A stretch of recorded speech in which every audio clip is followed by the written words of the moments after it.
সাবেক মন্ত্রী মোফাজ্জল হোসেন চৌধুরী মায়া এবং তার স্ত্রী পারভিন চৌধুরীর বিরুদ্ধে মামলা করেছে দুর্নীতি দমন কমিশন দুদক। তাদের দুজনের ৬০০ কোটি টাকার সন্দেহজনক লেনদেন আর ১০ কোটি টাকার অবৈধ সম্পদ পাওয়ার কথা জানিয়েছে সংস্থাটি। জাতীয় নির্বাচন কার্যক্রম নিষিদ্ধ আওয়ামী লীগের প্রেসিডিয়াম সদস্য এবং সাবেক দুর্যোগ ব্যবস্থাপনা ও ত্রাণ মন্ত্রী মোফাজ্জল হোসেন চৌধুরী মায়ের বিরুদ্ধে এর আগেও দুর্নীতির প্রমাণ পেয়ে মামলা করেছিল দুদক। ৫ আগস্টের পর দুর্নীতি দমন কমিশনে মোফাজ্জল হোসেন চৌধুরী মায়া এবং তার পরিবারের দুর্নীতির বিস্তর অভিযোগ আসে দুদকে। বিজলি কেবলসের স্কিন কোটেড ইনসুলেশন আগুন প্রতিরোধী। বিজলি কেবলস, নিরাপদ আজীবন। উপপরিচালক মোজাম্মেল হোসেনের অনুসন্ধানে বের হয়ে আসে মায়া ও তার স্ত্রীর অবৈধ সম্পদের নানা তথ্য।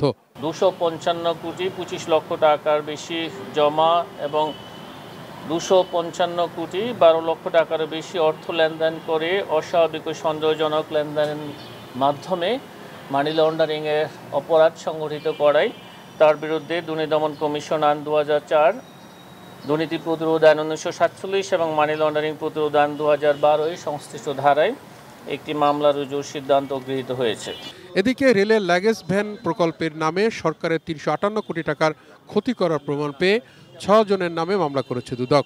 অভিযোগ সংশ্লিষ্ট জনাব আহমেদ মাহবুব চৌধুরী, অতিরিক্ত প্রধান mechanical engineer, Bangladesh railway rail ভবন ঢাকা; জনাব মৃণাল কান্তি বণিক, পরিচালক, বাংলাদেশ রেলওয়ে রেল ভবন ঢাকা সহ মোট ৬ জনের বিরুদ্ধে মামলা রুজুর সিদ্ধান্ত গৃহীত হয়েছে এবং ইতিমধ্যে এই মামলাটি রুজু হয়েছে।